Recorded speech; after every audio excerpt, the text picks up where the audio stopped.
My son has no mouth, and yet he must eat.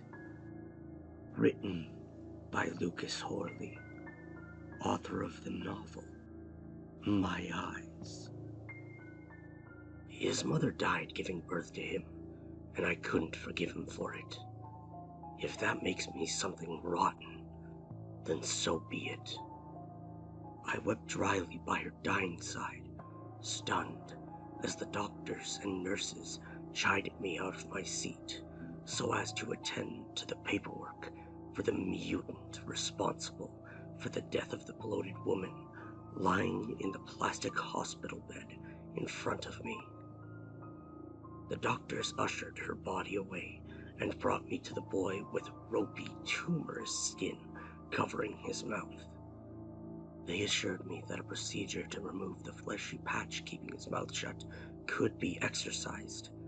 All they would need from me is to sign off on it. I did, and handed the cold and whimpering child with no mouth off to them, excusing myself to the bathroom.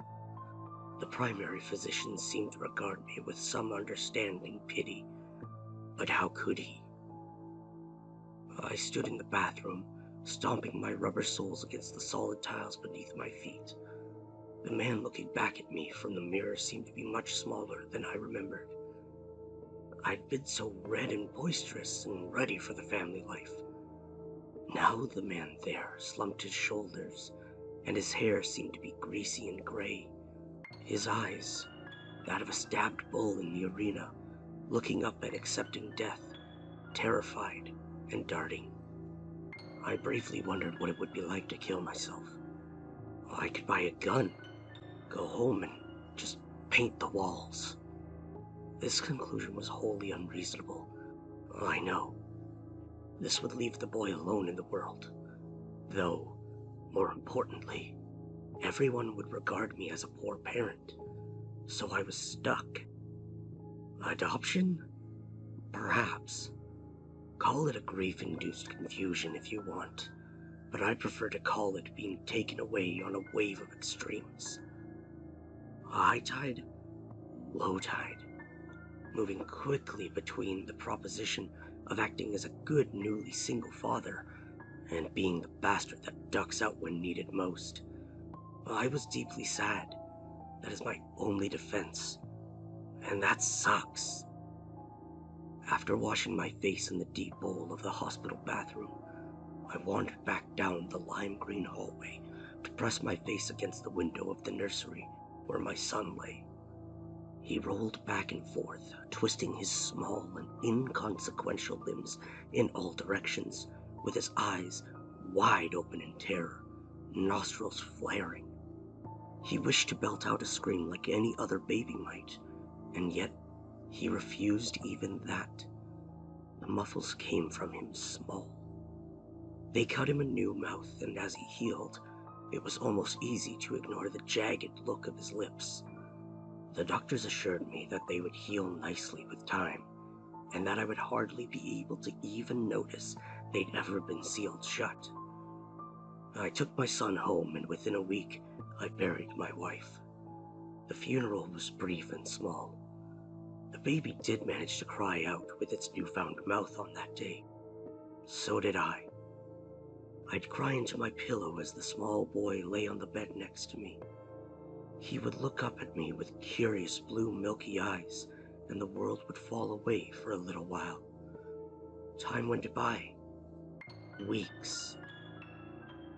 One morning I awoke to my alarm, and was stunned to find that my baby wasn't crying from his crib. I could hear him struggling in his haphazard blankets, and I could tell he was attempting to muffle out a high-pitched baby scream. I darted to the crib, terrified that he was choking on something. As I looked down into the crib, I saw him staring up at me with those pleading blue eyes. He had no mouth.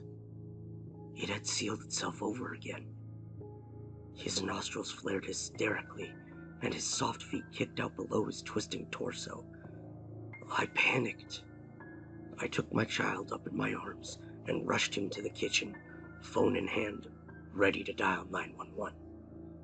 I could could feel the boy thrashing in my arms, and I almost dropped him, but abandoned the phone instead. The cell phone shot from my hand and slid across the kitchen tiles. He was gagging, and snot and vomit shot from his nose.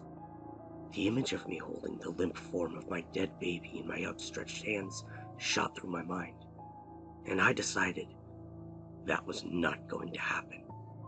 It was quick enough work. I grabbed a long butcher's knife from the block on the counter and held him over the sink as I carved him a smile. Was I doing the right thing? The dam in his throat broke and the sink drain pooled with blood and vomit. I screamed. He screamed. I was terrified and sick to my stomach. I was immediately struck with how small I felt. Was this what being a parent was like? Surely no one else in the history of the world had ever had to perform such a macabre act on their infant. Tears streamed down my face as I patted him on the spine and he choked up in the sink. Years passed since then. He would come up to me in the morning. I would brush his hair neatly, straighten his shirt, cut him a new mouth for the day, and send him on his merry way. I would be lying if I said that the thought of sending him off to school with runny red lips didn't eat me up most nights. Beyond his poor eating habits and his strange mouth problem, he is a lovely child. I swear, I can't get that kid to eat anything. Sometimes after dinner, I find the contents of his plate in the trash. Although, he must be getting enough nutrition. He doesn't seem to be wasting away. The first startling clue was when the dogs in the neighborhood started going missing. It wasn't the craziest thing in the world to be sure, but seeing as we live in a rather upscale gated community, it was definitely odd to have a dog burglar on the prowl. Then the dogs' mutilated corpses would be found in undeveloped portions of the community or in the sewers. Each of them had massive chunks of flesh taken from their bodies as though they'd been dined on. Speculation of wild coyotes or mountain lions ran rife through the neighborhood, and I was sure to keep a closer eye on my boy so that he wouldn't be munched up by some wild beast. I purchased him a puppy for his 5th birthday, and he said something to me that chilled me right to the bone. "Thank you, Daddy. I've been so hungry." I thought this was a strange quip and nothing more initially, but I sleep with the dog in my bed these days, as sometimes I could see my son giving the poor thing a sideways glance, with a twinkle in his eye. I'm beginning to wonder whether or not he was born without a mouth for a reason. I don't know if I plan on giving him his smile this morning.